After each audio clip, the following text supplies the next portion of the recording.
In March of 2020, Amazon fired Christian Smalls from his job at a fulfillment center in Staten Island after he helped organize a protest outside of his workplace. Smalls said that he did this to bring attention to unsafe working conditions at the start of this pandemic. Brother Smalls, Christian, how you doing, man? Thanks so much for joining me again. I'm good. Thank you for having me. My pleasure. My pleasure. I wanted to bring you on. We spoke at the start of this pandemic, and at the start of this pandemic, you made a lot of waves. And in fact, you became a primary target of Amazon because of your union efforts, your unionizing efforts, but also just, pointing and highlighting the fact that the conditions of workers in Amazon warehouse were atrocious and literally led to people catching COVID-19 and even some deaths. Can you talk about what you were working on then and what you're working on now with regard to this union effort? Absolutely, yeah. Last year, as you remember, the height of the pandemic, New York City being the epicenter, I tried to be proactive instead of retroactive and protect my workers, employees that work underneath me in my department, in that entire facility from catching COVID-19. The company refused to listen. And as a result, 11 months later, you may have heard Letitia James has filed a lawsuit on my behalf. Over 250 of those associates at that facility have contracted the virus. And many of them came back to that facility within 7 days. So it just validates the fact that I was telling the truth the entire time. And, that somebody needs to be held accountable. So I'm glad that we're seeing that there's an investigation and also a lawsuit that's following up on that. So, where we at now, we're still trying to unionize. Alabama is the main focal point right now. I just came back from Alabama last week. And I think the media and everybody should be talking about that. Absolutely. And speaking of Alabama, Bessemer, Alabama, Amazon workers are voting on whether or not to unionize. And on Tuesday, actor Danny Glover joined those workers in solidarity, where he was invited by a local news station. And this is what Danny Glover had to say about what's going on in Alabama at Amazon. We take a quick look at that. Yeah, here it comes. Here to Birmingham. What brings you here? Well, I'm here to support workers who are employed by Amazon, who have a very important vote at this particular moment, and that's vote on whether they want to have a union.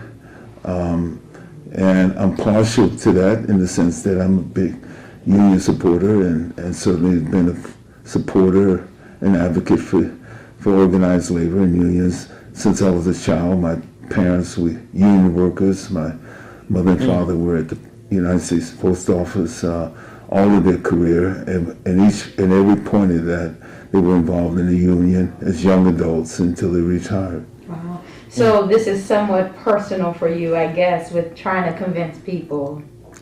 Well, I'm just trying to support them. It's certainly the fact that a union doesn't need me here to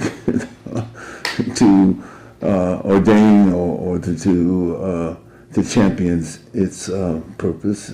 I've seen it work, as I said, in my own life, and seen it work as always around various other experiences that I had, whether it's been with hotel workers, or laundry workers, or clothing manufacturers, textile workers, or all those places where I've been able to support auto workers, support unions. And it's one of the very great privileges that I've had as someone who has gained this visibility by on stage and television and films, but at the same time have a chance to support ordinary people.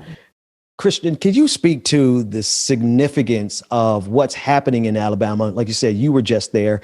Danny Glover was just there last night. It is a massive movement, and it's a movement against a tremendously, unimaginably powerful organization by the name of Amazon.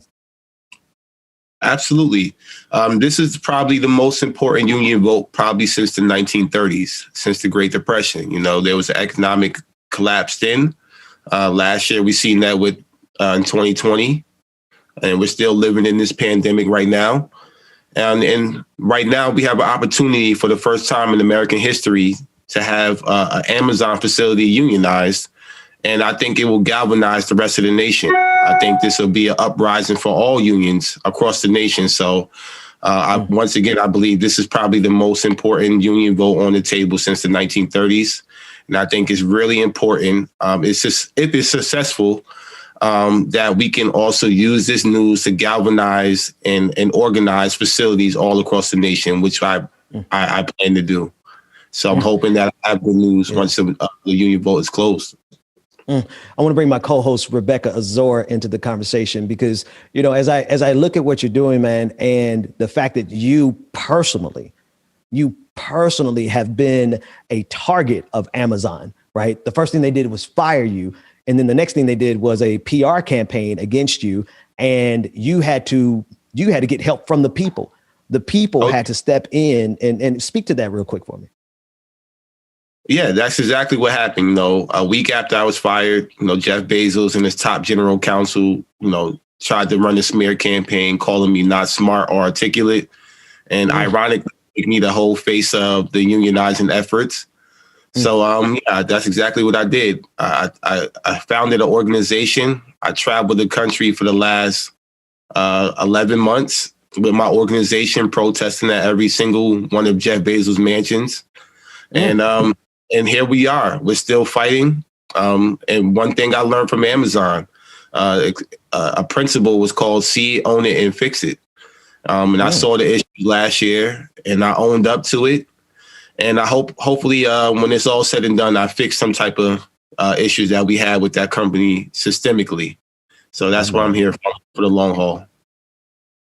Well, that's definitely, Christian. Hi, how are you? That's definitely what I wanted to touch on as well, because it's interesting how they try to put it on you. When you decided to protest against the conditions that were there, saying that, hey, they're lying about the people that even have tested positive for COVID. They have us in these conditions during the height of the pandemic. And all of the sudden, you know, they turned around and said they fired you because you were putting the workers' lives in danger, and that because of you, they were now testing positive, or they tried to put that rhetoric out there. How did you correct the story and make it yours and correct the narrative? Yeah.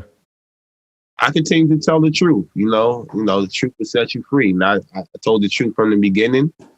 And ultimately, as a result, now in this new lawsuit, you've seen, if you read the lawsuit now, 2 HR reps, the top HR of the building, and her BP, her business partner, wrote a letter in solidarity saying that I should have never been terminated. You know, they said that the termination was justified and that the quarantine policy was never clarified to me.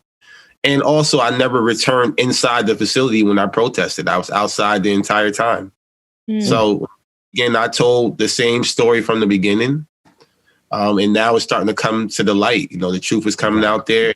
And I think the people that were behind the scenes that had to sit in on that termination, they're starting to feel that it was definitely wrong, and they're going to speak up about it. And I'm happy to see that it's coming out now. Yeah, and it's also because of your voice, right? You decided to take a stance and take a stand against what was going on in there during the pandemic, although they tried to put that smear campaign out and said that you weren't smart, you weren't articulate. Indeed, you were. You know, you weren't doing this for clout. You were doing this because this was affecting you and the people that you were working around. How would you say that your life has changed in this past year with you doing the protest and you traveling to make sure that other people in these Amazon locations are every mansion, you went to every mansion, Jeff Bezos, man. Everyone. That's real G. Bad boy. On Google. You know, I mean, I'm pretty sure you got more of them, but we hit up a lot of them, and you know, my life changed forever. You know, definitely couldn't imagine this a year ago. I actually just looked at one of my memories on like Snapchat. I think I was in the club popping bottles last year. So, you know, I just tell people I wasn't an organizer beforehand. I was a concerned supervisor, obviously a father of kids. And that was my main concern, my children and my family. But I realized it's a bigger picture and it's bigger than me. And, if nobody else would have did it, I don't think we would have got to this point. If I didn't step up, if I didn't continue to fight back, I don't know how long workers would have went unprotected, number one. Number two, once again, I don't think Jeff Bezos would have retired this year. So it's a lot of that, that happened. Yeah, I was say like he's the heat that's getting ready to come to Amazon. Jeff Bezos is like, I'm out of here. He stepped down for Amazon, but we still know where his mansions are, and we know where his money is coming from, right. And we know where all those facilities are, especially in Atlanta. They're everywhere. And in the last time we spoke, let me get off that train of thought because it'd take me somewhere dark. The last time we spoke, you said that you also had difficulty convincing some of the workers at the warehouse to participate in this. A year later, and all the stuff that I know that they went through, do you think their minds have changed? And have you heard from any of them? And have any of them come that were hesitant before? Are any of them standing in solidarity with you now? Yes, we definitely gained a lot more support. Workers definitely seen the issues. They actually lived it. They're still going through it as we speak. There's still workers still contracting the virus, unfortunately. We had a worker who just died a few weeks ago from Virginia. Wow. He was a COVID tester. Pushan Brown, I had to raise money for that family. So we're still living with the same issues I was fighting on day one. But we definitely have a lot more support now, even international support, from Amazon workers over the world. So, I'm hoping once again with the union vote in Alabama, I'll have some good news after March 29th when the vote is closed, to come back up here in New York and start, organizing that building again in the Staten Island. Part of the lawsuit is actual reinstatement. So is it possible they reinstate me? That probably better my position only. Better position only. We ain't taking nothing less, baby. Yeah. Nah, they needed. Yeah. Yeah, man. Nah. Listen. Before we get out of here, because we're coming up on the half hour mark, but I want the people to support you. And tell them. Is your GoFundMe still up? Matter of fact. Right. So tell them about where they can financially support you and where they can follow you, and anything else you need them to know about your work. Absolutely. Yes. Follow me on Twitter at @shut_down Amazon. No surprise there.